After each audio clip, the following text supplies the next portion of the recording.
Again, questions are being asked about what could be the solution to the state of the South African National Defence Force, which is said to be in decline. Parliament's Portfolio Committee on Defence and Military Veterans raising the alarm about the deteriorating abilities and capabilities of the National Defence Force. Now, let's speak to African Defence Review Director Darren Olivier, who's joining us this afternoon from Amsterdam. Darren, good afternoon. Thank you very much for your time and welcome to today. Just recently, a few days ago, the Minister of Defence, Thandi Modise, telling Parliament that the state of the National Defence Force is becoming unsustainable. How bad is the crisis? Good afternoon. It's really bad. There have been many, many years of underfunding. It's gotten to the point where the SANDF now receives about 0.85% of GDP, whereas before it used to receive 1.5% of GDP as the budget. So in effect, what you've had is that over the years, the budget has shrunk relative to inflation, to the economy, to everything else. Meanwhile, the costs of much of the SANDF in terms of fuel, personnel, everything else has gone up. What that has meant is that has then crowded out all the funding for operations, for purchasing equipment, for maintaining equipment. So what you have now is a crisis of both operational funding and the ability to support the current systems. So is it only a money problem? Yeah? Is it only a money problem, Darren? I would say money is probably about 80% of it, but it's not the only issue. Part of the issue is leadership. We've now had a number of I think, major instances where we've lost faith in top leadership. Things like the importing of that Cuban drug during COVID, various cases of corruption that have been uncovered but not really dealt with. The issue of the killing of Collins Causa during the COVID lockdowns. In many areas, I think the SANDF has itself to blame for not really being that open, transparent, and trustworthy for the public. That said, though, I would still say that the majority of the issue is funding. You simply cannot run a defence force of the size of the SANDF, the number of missions it has, and the capabilities it has on the current budget. How big must it be? Well, if we want everything we have now and the full set of missions, probably double. That's not realistic. So the answer then that becomes, well, what do we lose? What do we give up? And this, I think, calls for a new defence review. I know the Minister has a review internally happening, due to report back at the end of March next year, I believe. But ultimately, I think we really need a new defence review, something to completely re-examine what the role of defence is in the country, what our threats are, foreseeable issues, required mission types, and then decide what the absolute core is that we need to maintain and can afford to maintain on a budget that is either the current budget or slightly ahead of it, but that at least can be sustained over a long period of time. So it's very important that whatever the budget becomes, it's something that can be relied upon for the next 10 to 15 years to give planners time to rebuild and to plan ahead. Part of the problem now is that you don't actually know from year to year how much money you're going to get in the following year. There's supposed to be a proper budget framework, like a 3 to 5 year framework, but that hasn't, given all the various crises happening, that hasn't really been stuck to. So it's extremely hard for a military which has to plan, 10, 15 years in the future, because if you acquire a new aircraft, for example, that'll only arrive in 10 years' time in some cases, or it'll only be fully operational in 10 years' time. So you really need to have these long-term planning cycles. So if there's, perhaps not more money, but more stability, more certainty, that too would help. Yeah. So there's a funding issue, the money issue, there's a leadership issue, and you also need to plan ahead.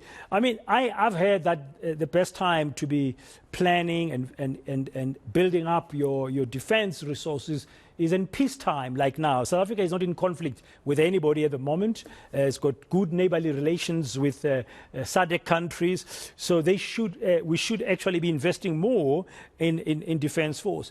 But despite these challenges of funding and the decline in capabilities, we've had some good operations where our men and women in uniform have served, like in the Eastern DRC, where they've been part of UN peacekeeping forces, the Central African Republic. I mean, some of them have died there, but also during floods that we saw happening here at home in KwaZulu-Natal in April last year, and in recent memory in Mozambique after a cyclone Idai almost destroyed Beira.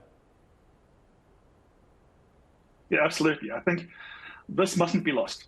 It's that the SANDF still has some phenomenally good people in it, a lot of professionalism, a lot of really good capabilities, really excellent personnel. They have done well in the DRC, they've done well in the CAR, done well in multiple disaster response cases.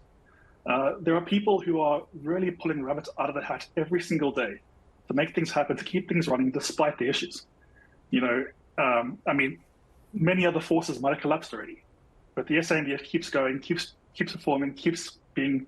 I mean, we look at the riots in 2021 and the massive SANDF rollout, the biggest rollout in the least time the SANDF has ever done, and that was really just everybody coming together and doing their best to make it happen, even though it wasn't something that they prepared for, trained for, or ready for.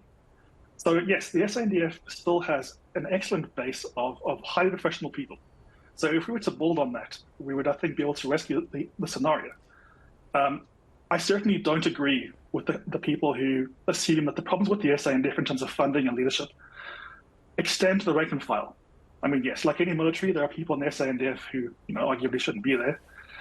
This is always the case in any military, and that's an issue you can deal with through leadership and other issues. But the majority of the people that I've encountered in the SANDF have been, highly professional, highly skilled, very capable people. Yeah, and there's certainly a base there to grow from. You've got a good foundation that can be built on that we shouldn't lose, as you've said.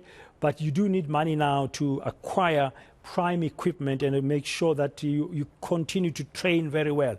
Is this situation across the three main arms, so to speak, of the Defence Force, being the Army, the ground forces, then those who are in the air, the Air Force, and those who are in the sea, the Navy? Oh, absolutely. This is affecting all arms of service. For one, prime mission equipment across all the arms are at very, very low levels of availability. We're talking about, armored vehicles, tanks, and all the rest in the Army, artillery, for example, or ships and submarines in the Navy, or aircraft for the Air Force. They're all suffering from a crisis of availability. On average, probably between 10 and 20% availability across the board. Another big issue is they're all facing the serious drawdown of spares and ammunition stocks. So one of the risks you face with underfunding is you become a hollow force, where you have the capability, at surface level, for training, for parades, for small operations. But the moment you try to do a larger operation, you don't have the supplies in stock for it. And that's another major issue we have. Now, obviously, more money is a great solution if we could do it. But in the event we can't do it, given the economy, we need to then shrink the capabilities and the size of the military to match that. That said, though, we have to recognize that doing so would mean we lose the ability to do certain things. We certainly can't deploy the SANDF as frequently in support of the SAPS. We can't do as many foreign deployments. And we can't do as much, let's say, disaster response, search and rescue, and all the rest. Yeah, basically, so there's always a trade-off. Yeah, there's always a trade-off. So if you can't get the money you need, you have to cut your cloth accordingly. What does this mean for the SANDF's level of defense readiness? So readiness is fairly low at the moment, given this, and understandably. For one, as a peacetime force, but obviously it has drawn down these stocks and supplies and spares far too much in recent years. Aircraft that have been grounded have often been has spare parts cannibalized, and there isn't enough funding to acquire new ones. Another problem, of course, isn't just the funding; it's the fact that the systems for procurement are currently far too complicated, far too onerous, and take far too long to actually result in items being procured. So readiness, I would say, is quite low. It certainly would require a few months of early warning for any kind of large operation. And we see that in Mozambique, for example, where it took a few months to prepare the force to go in there and be able to intervene. The idea that we could tomorrow launch a major force as a SANDF for, let's say 6 to 12 months. That's not possible right now. That's very concerning indeed. One would have to speak to the people who are in the military as well, in our SANDF, to really find out what can be done to fix, because we do need a defense force that's ready for action at any point, as you say, in time.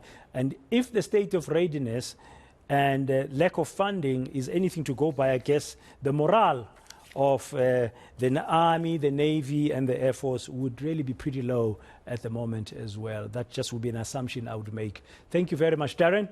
Darren Olivier, African Defence Review Director, just talking to us about the state of South Africa's National Defence Force. At peacetime is a time when you build, you upgrade and you prepare your men in uniform and women in uniform, the Army, the Navy and the Air Force, for any eventuality. We live in a very uncertain world. We live in a very volatile world, and you just don't know what's waiting around the corner. We have to make sure that our National Defence Force is really proper.